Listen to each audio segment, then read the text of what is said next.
দেবাঙ্গ সেই শ্লোকটা বলো তো কৃষ্ণ ঠাকুরের, সেই শ্লোকটা। হে কৃষ্ণ করুণা সিন্ধু দীনবন্ধু জগৎপতে গোপেষু গোপিকা কান্ত রাধা কান্ত নমস্তুতে। বাবা বাবা, ভেরি গুড। আজকে কি আঁকা শিখলে তুমি? ঘুড়ি। ঘুড়ি আঁকা শিখলে? হ্যাঁ। তো কি করে আঁকবো ঘুড়িটা? 4 কোণা 3 কোণা। 4 কোণা আর 3 কোণা দিয়ে আমরা ঘুড়ি আঁকাটা শিখবো না? হ্যাঁ। তা তুমি আঁকতে পারবা? হ্যাঁ। একে দেখাও তো।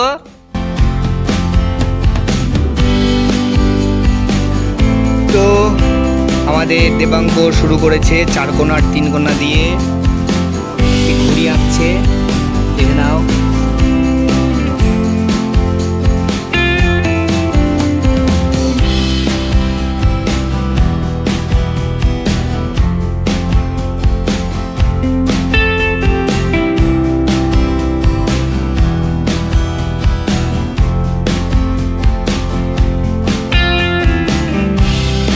হয়ে গেল তোমার ঘুড়ি 3 কোণা 4 কোণা দিয়ে। এবার এটা রং করো। হ্যাঁ, ওটা অরেঞ্জ হচ্ছে না, কমলা কালার। আগে ঘিরে নাও চারিদিকে, এই রংটা করো সুন্দর করে।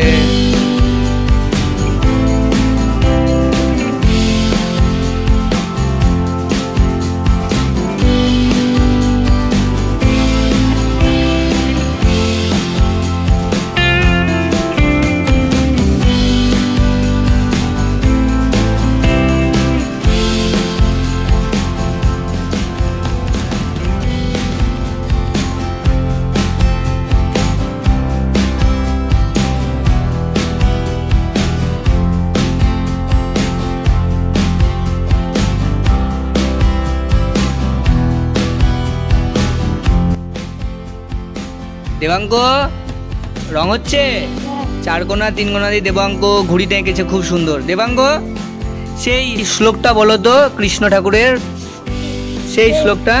হে কৃষ্ণ করুণা সিন্ধু দীনবন্ধু জগৎপতে গোপেষু গোপিকা কান্ত রাধা কান্ত নমস্তুতে। বাবা বাবা, ভেরি গুড, খুব সুন্দর হয়েছে। কে শিখিয়েছে তোমাকে ওটা? আমার দাদু। দাদু শিখিয়েছে? বাহ।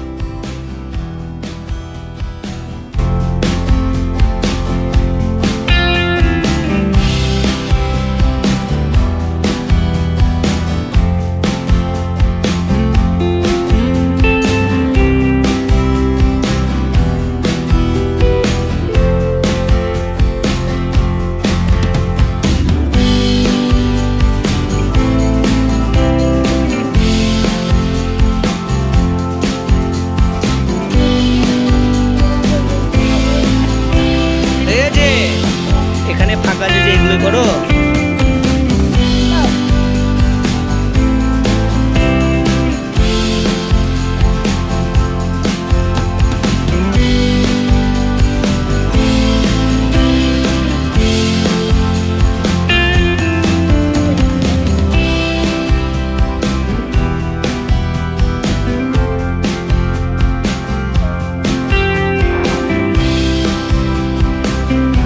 হয়ে গেল তোমার আঁকাটা?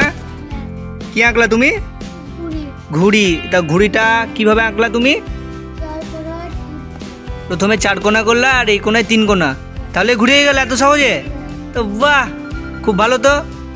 তো তোমরা যারা 4 কোণা ও 3 কোণা মানে চতুর্ভুজ ও ত্রিভুজ আঁকতে পারো, তো এইভাবে ঘুড়ি আঁকতে পারো 4 কোণা এবং 3 কোণা দিয়ে।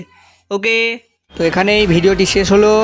যদি ভালো লেগে থাকে ভিডিওটি তো অবশ্যই লাইক কমেন্ট এবং সাবস্ক্রাইব করবেন। ওকে বাই, টাটা, দেখা হচ্ছে নেক্সট ভিডিওতে। Thanks for watching.